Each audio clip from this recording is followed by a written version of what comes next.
إسرائيل ولي لولتي كان جرو حزبولان بوفتا وران إسرائيل مسائلا حليلو بيكسيس غريتش فولا تيليغرامي إسا قبتا كبيكسيس اتحلواري بودا بوفتا ورانا دو جدامو كان كابا بحال إسرائيل اتأرغمو مسائلان حليل لا إسرائيل مقالا بيروت دبلتي كيبا ليبانوس باكي وانغرغراتي غاقيسا جرتو هردو في ديبي كنوف مسائل إسرائيل اتدوكاسو إبسي حزبولان إسرائيل US ولين تون إيران ولين لولا غاقيسو چناتي أولا إشي كانتات ليبانوس كيسات ليلا غوردا غاقيسا جراچو إبسيتي لولتون نبياتي كيبا ليبانوس باكي وان ترسيموات آكا قبطانيس عجج جيجرتي US إسرائيل ولتون إيران حليلو هردوفي إزبولان إيران إرغورون إسرائيل إرتي لوكاسو إيغل دابلين ببابيوتا على بها قدو غليسا كيسات هجتن هجت تساني راكيسا باسو akka jalqaban ibsame suuraaleen Reuters argate akka agarsiisu hojjettoonni boba'aa daangaa Iraaq Safwaan qaxxaamuruun gara Kiweet ce'aa jiru. Hojjettoonni biyyoota alaa sababa yaaddoon nageenya Iraaq keessatti mul'ate ba'aa jiru.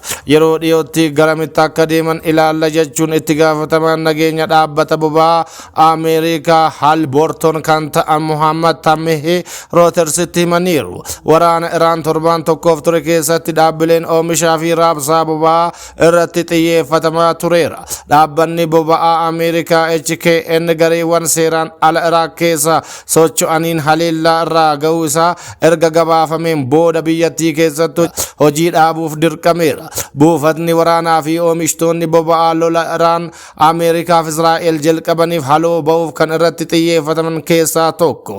Iraan tasuma harka hillaadhu jette. Wayita waraanni Ameerikaa fi Israa'el Iraan atti banan torbaan lammaffaa qabachaa jirutti Ameerikaan Iraan haal duree tokko malee akka harka kennattu gaafatteetti. Pirezidaantiin Ameerikaa Doonaald Tiraamp Iraan qarqara badii irraa deebi'uuf haal duree tokko malee harka kennachuun gara akka deemamu kaleessa waamicha taasisan. Pirezidaantiin Iraan Maasuud Pezeshkiyan Iraan gonkumaa harka hin kennattu jechuun waamicha Tiraampii kan Iraan haal duree tokko malee harka kennattu jechuun dhiyeessan kuffisaniiru. Lammiileen Iraan sagalee dhoo'insa gurguddaa Teeraanii fi magaalota biroo hedduu keessatti muudatuun yaaddoo fi cinqama guddaa keessa jiru. Aangoowwan Iraan haleellaa halkan tokkotti iddoowwan waraanaa fi tarsiimoo irratti xiyyeeffate hedduun itti dhukaafamus sirni ittisa qilleensa ishee hedduu qolachuu himu. Biyyoota kaan diroonii fi misaa'ilaan haleelaa kan jirtu booda yoo isaan dursanii haleelan malee biyyoota ollaa ishee akka hin haleelle ibsiteetti. Haleellaan daraan jabaataa jiru kun ammallee tasgabbii baa giddu galeessaa daraan hammeessuu akka danda'u yaaddoon itti fuufeera. Ammatti mallattoon gara marii fi araaraatti deemu mul'ataa jirus hin jiru. Pirezidaantiin Raashiyaa Vladimir Putin waraanni US Israa'elii fi Iraan gaggeessaa jiran hatattamaan akka dhaabbatu gaafatanii marii karaa bilbilaa pirezidaantii Iraan Maasuud Pezeshkiyan waliin taasisaniin lammiilee nagaa Iraan waraana kanaan du'aniif gadditti dhagamu ibsuun waraanni kun hatattamaan akka dhaabbatuuf waamicha gochuu isaanii Reuters gabaaseera. Waraana akka mala rakkoo ittiin furanitti itti fayyadamuun sirrii akka hin taane ibsuun waraanni kun akka dhaabbatuuf ejjennoo Raashiyaa ta'uu pirezidaant Putin Iraaniif mirkaneessuu waajirri isaanii beeksise. Biyyoonni sadanuu US Israa'eliif Iraan waraana dhaabuun hatattamaan gara mariitti akka deebi'aniif biyyoota galoo galaanaa wajjin itti fufinsaan wal qunnamaa akka jiran Putin ibsaniiru. Balaa lolaa Keeniyaa magaalaa Naayiroobiitti mudateen namoonni 23 du'uun gabaafame.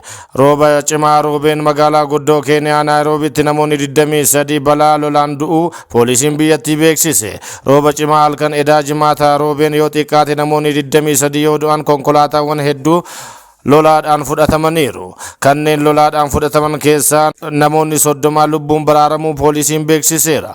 Hojjettoonni gargaarsaa fi balaa yeroo tasaa sanbata reeffaa namoota lolaan fudhatamanii barbaaduun baasaa oolaniiru. Pirezidaanti Wiiliyaam Ruuto ergaa miidiyaa hawaasaa irratti dabarsaniin gadda itti dhagame ibsuun hojjettoota yeroo balaa tasaa fi loltoonni bobba'uun hojii lubbuu baraaruu irratti akka xiyyeeffatan ajajuu ibsani. Deeggarsi nyaataa yeroo balaa biyyaalessaaf qophaa'e keessaa baafamee maatii namoota balaa lolaa kanaan miidhamaniif akka raabsamu ajajeera jedhan Pirezidaanti Wiiliyaam Ruuto.